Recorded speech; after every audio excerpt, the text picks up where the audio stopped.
Shalom, chers frères et sœurs. Nous sommes encore là ce matin pour méditer la parole de Dieu. Je vous invite à lire les psaumes. Psaume 42, le verset 2 et le verset 3. Psaume 42, 2 à 3. Nous lisons. Comme une biche soupire après des courants d'eau, ainsi mon âme soupire après toi, ô Dieu. Mon âme a soif de Dieu, du Dieu vivant. Amen. Cultivons la soif de Dieu. Voilà ce dont nous allons parler. Cultivons la soif de Dieu. Bien-aimés, frères et sœurs en Christ, en ces derniers temps, Satan, notre ennemi, il fait tout. Je dis, il fait tout pour enlever en nous ou bien réduire, anéantir la soif de Dieu dans nos vies. Et qu'est-ce qu'il fait? Il nous pousse à avoir soif des choses secondaires, des bénédictions uniquement. Mais il fait tout pour que la soif de Dieu disparaisse de nos vies. Ainsi, il aiguise davantage notre soif pour les choses de ce monde, telles que nous voulons simplement que Dieu nous donne le mariage, Dieu nous donne l'élévation, c'est des bonnes choses. Notre soif est pour les promotions, la prospérité, la renommée, les voyages, les biens temporels, les biens matériels, etc., etc. Et de moins en moins, nous désirons Dieu. Et ce matin, à travers cette méditation, nous voulons aborder ce sujet-là pour comprendre qu'est-ce que c'est que avoir la soif de Dieu. Nous allons parler de ce que c'est que la soif de Dieu aujourd'hui et la semaine prochaine, on abordera les avantages liés à la soif de Dieu. David avait bien compris qu'il fallait avoir toujours cette soif de Dieu. Et c'est pourquoi il compare cette soif-là à une biche. Il dit, comme une biche soupire après un courant d'eau, mon âme a soif de Dieu. Posons-nous cette question. Qu'est-ce que avoir soif de Dieu? C'est une expression qui décrit un désir profond, une aspiration, une quête de connexion divine. Et David compare ce désir profond-là à une biche assoiffée qui cherche de l'eau.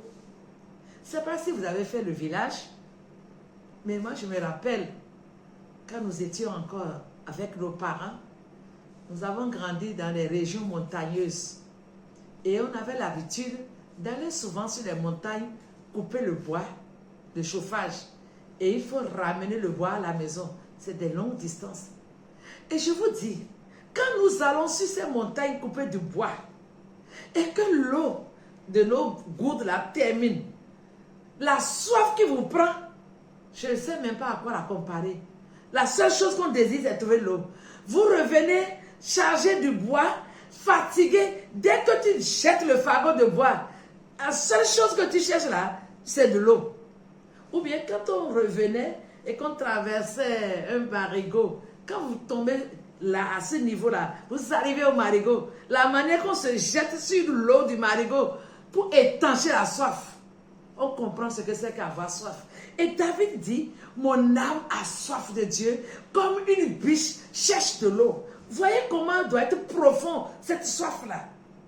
Comment doit être profonde cette soif de Dieu. Ce désir doit être tellement profond. On désire Dieu. Et c'est ce que David veut nous amener à comprendre. La soif de Dieu veut dire également que ce désir qui va au-delà des besoins temporels. On cherche Dieu de tout notre cœur.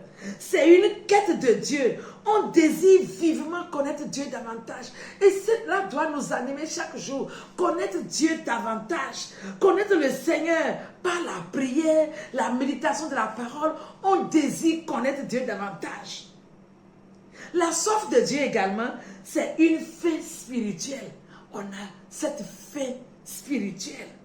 Le désir d'être rempli de la présence de Dieu. Ça doit aiguiser notre soif spirituelle. Je vais être rempli de la présence de Dieu.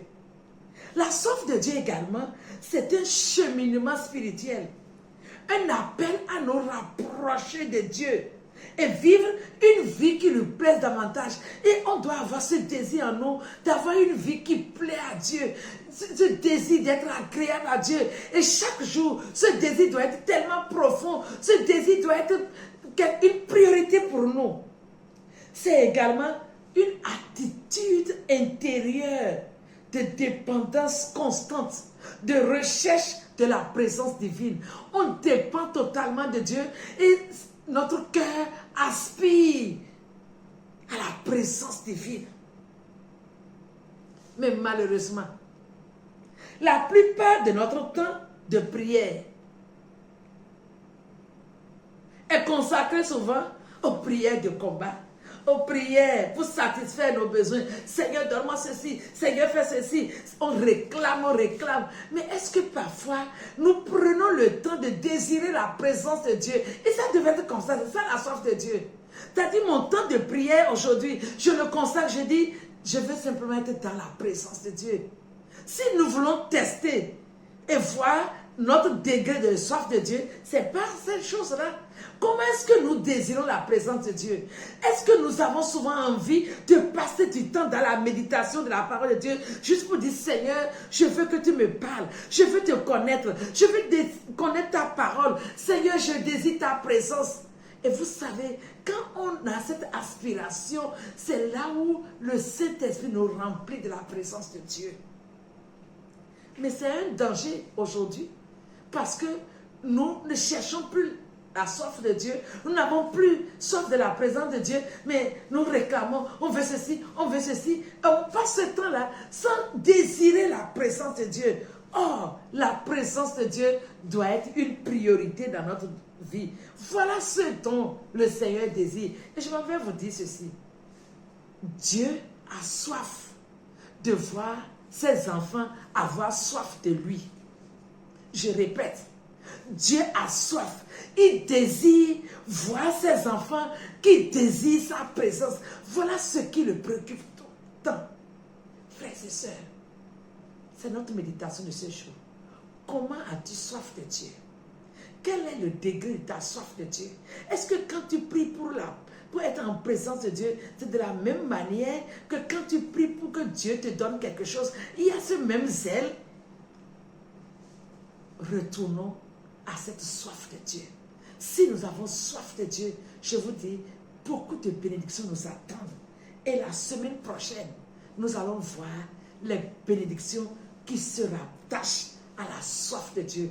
Que le Saint-Esprit nous aide et que pendant cette semaine, chacun de nous puisse revoir sa manière de s'approcher de Dieu et que le Seigneur mette en nous le désir de sa présence, que nous désirons davantage la présence de Dieu plus que toute autre chose. À travers le moment de prière, à travers le moment de méditation, la première chose qu'on doit désirer, la présence divine. Que le Saint-Esprit nous interpelle davantage et qu'il nous éclaire sur ce sujet. Shalom à chacun de vous.